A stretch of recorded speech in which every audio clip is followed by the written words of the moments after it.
یہ ہماری اذان خاص طور پر ٹھیک انتشار کے فسادیوں کے لیے ہے، ان منافقوں کے لیے ہے کہ جو اس بات پر بہت بھڑک گئے ہیں کہ ہم نے یہ کہا ہے کہ پاک فوج کے خلاف جنگ کرنے والا یا مشرک ہوگا یا مرتد ہوگا یا خارجی ہوگا یا منافق ہوگا یا کافر ہوگا۔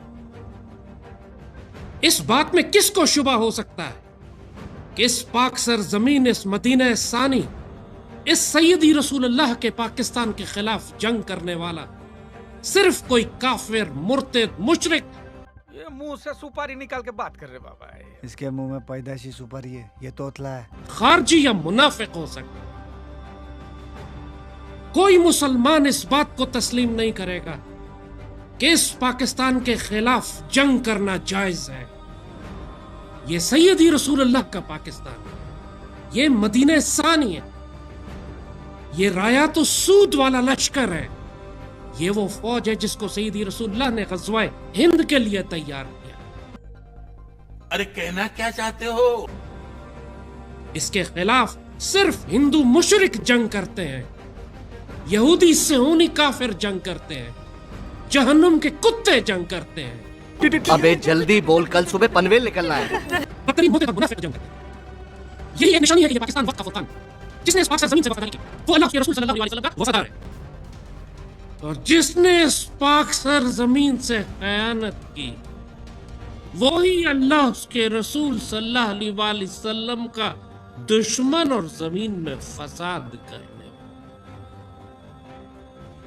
اللہ نے یہ ساری نشانیاں قرآن میں بتائی ہیں۔ میں کون ہوتا ہوں؟ میں کسی شخص کو منافق کہوں؟ میں کون ہوتا ہوں؟ میں کسی شخص کو مشرک کہوں؟ لیکن اللہ اس کے رسول صلی اللہ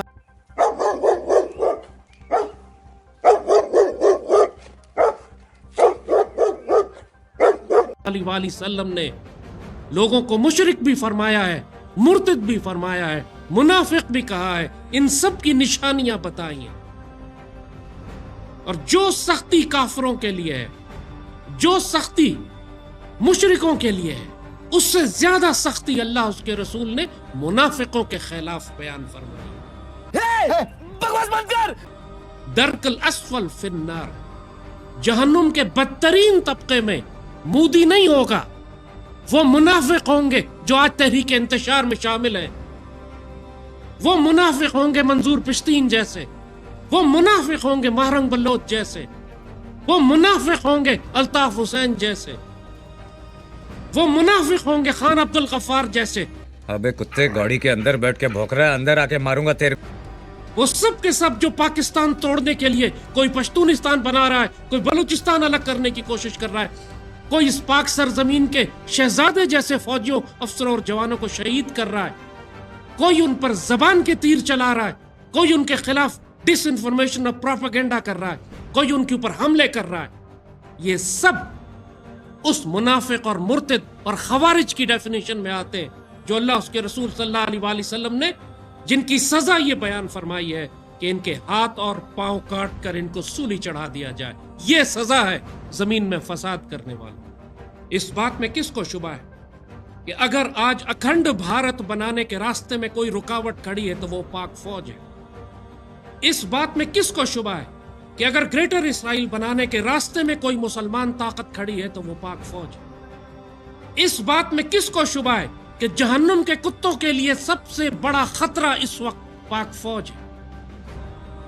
جب مشرق اور مغرب کے بدترین کافر، صہیونی، خوارج اس پاک فوج کو ختم کرنے کے لیے اس پر حملے کر رہے ہیں، تو پاکستان کے اندر جو بھی منافق ہیں، چاہے وہ سیاسی جماعتوں میں ہو یا مذہبی جماعتوں میں، جو ان مشرکوں کے ساتھ کھڑے ہیں، جو خوارج کے ساتھ کھڑے ہیں، جو ہندو صہیونیوں کے ساتھ یا یہودی صہیونیوں کے ساتھ کھڑے ہیں، جو منظور پشتین اور مہرنگ بلوچ کے ساتھ کھڑے ہیں، وہ سب کے سب انہی میں سے ہیں۔ ان کا سیدی رسول اللہ کی امت سے کوئی تعلق نہیں۔